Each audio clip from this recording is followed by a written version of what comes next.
here we are. This is going to be my next vlog. I know I haven't done the roof, and the simple reason rather I haven't done the roof is because I just haven't had time. I've just been so busy, and I've made a mistake, a little bit of a mistake. When I did the porcelain paving, I knew this was going to have to be done, so it's not sort of a mistake. The floor is probably 45mm lower because that's the base that I concreted it to, and what's happening, it's holding water. Okay, there's no weep holes in the back of the walls there. So what I'm going to have to do is I'm going to have to concrete this one half here. Okay, get that cleaned up, get all that muck out there, and then what I'm going to do when the concrete goes off on there, I'm going to transfer all this oak back over to this side, and then hopefully it will stay nice and dry. I'm going to put a plastic tray underneath all the way to get the air underneath it. So, well, here we are, starting to come up now. I'm going to level it off in a second, but you can see what I'm doing here. I'm getting it up with a plastic float, and what the plastic float will do, it'll bring the fat up, and then I can tamp it, and then if I want, I can get a steel float on there. But in the meantime, I'm just getting up with the plastic float. Hopefully I'll have enough maybe to do this part over here, so then I can transfer everything across. I'll show you what I'm doing with the plastic crate after to keep the damp off. I'm just going to check these levels now.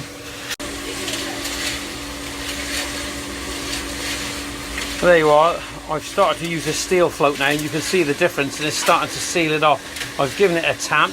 I'll get those lines out. How crucial are those lines, you know, in this cosmetic look of it?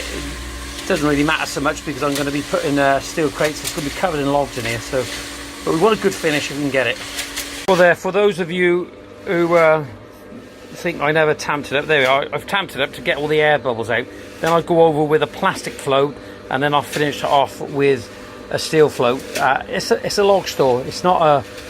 Yeah, I think this is a better finish you'll have on here than you see in garages all too often on new developments, where they have to have it nice and smooth to ensure that any leakages will run out the garage. They'll fall flat, they're up and down, and they're terrible. They're not very good at all. Normally the falls are on the threshold to the garage.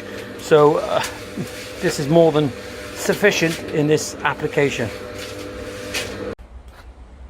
We'll let that go off now, and I'll try and catch that a little bit more later, and that's more than sufficient for that now anyway. But I want to get a good finish on it so the water runs off, and it'd be ideal, it'd be nice and flat for the plastic grid system I'm going to put on, which is going to help to aerate the logs. But with that being done now, hopefully not tomorrow but the next day, I'll be able to shift all those logs there quite easy over to that part, and then I can do this part then, and that won't take long.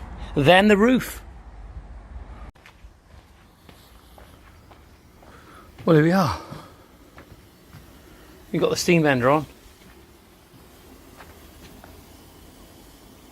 and we're going to bend a nice bit of timber with a bit of luck, if it works again. Well, it's come to that time again. Today is still Bank Holiday Monday, and we're inundated with new inquiries, and because it's getting towards the end of the summer holidays now, so people want things done. So I've done, now this morning I've done the concrete in, I've done a bit of steam bending, which I'm going to try and show you later. Maybe I won't, because it's not looking too good at the moment because of the colour in there, but in respect of bending, it's worked. The steam bending box does work, and done some steam bending, done a bit of YouTube, and now I've got to do one of those quick concept designs, and I'm going to let you in on it, let you have a look, and the first part we'll have a look at, and then we'll look at the second part, how we improve it.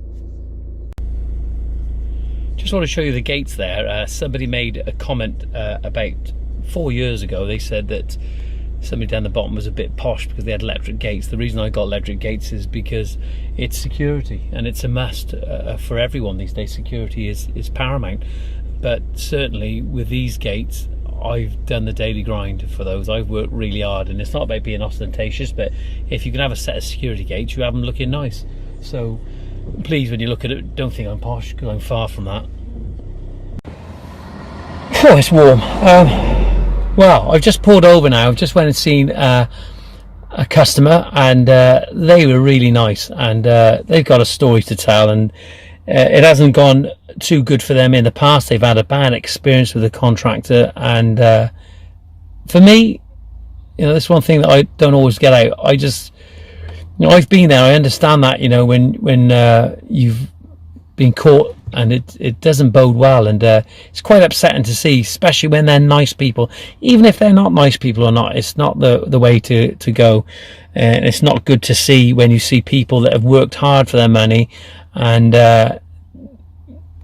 getting ripped off, and they have, and then you have to tell them your honest opinion. You have to be quite brutal, really, in your approach to what can be achieved and what needs to be done to rectify mistakes, or even if they want those mistakes being done. But that wasn't good to see, and it's such a shame, really. If you are a landscaper out there, or even if you're a consumer, you just need to get it right, between the two of you, and have a good working relationship. And there has to be safeguards and checklists that we can put in place for both parties, so it all ends up with a happy ending. And for some reason, that these people that do this type of work on a regular basis, they tend to think it's funny, but nah, it's not good at all, and it'll come back and it will bite them on the ass. Not by me, though. Well, this is what I ended up with the other night, having seen the client. I've got some measurements on there, believe it or not. So let's see if we can turn that scribble into someone's pleasure, I suppose. Well, there's the shape of the garden, you can see that. So I've got that, it's a corner plot, or an end plot rather. And now, do I do it in Hyperlapse and show you how it changes, or bit by bit? Maybe I'll just colour it in the end with Hyperlapse. Have a look.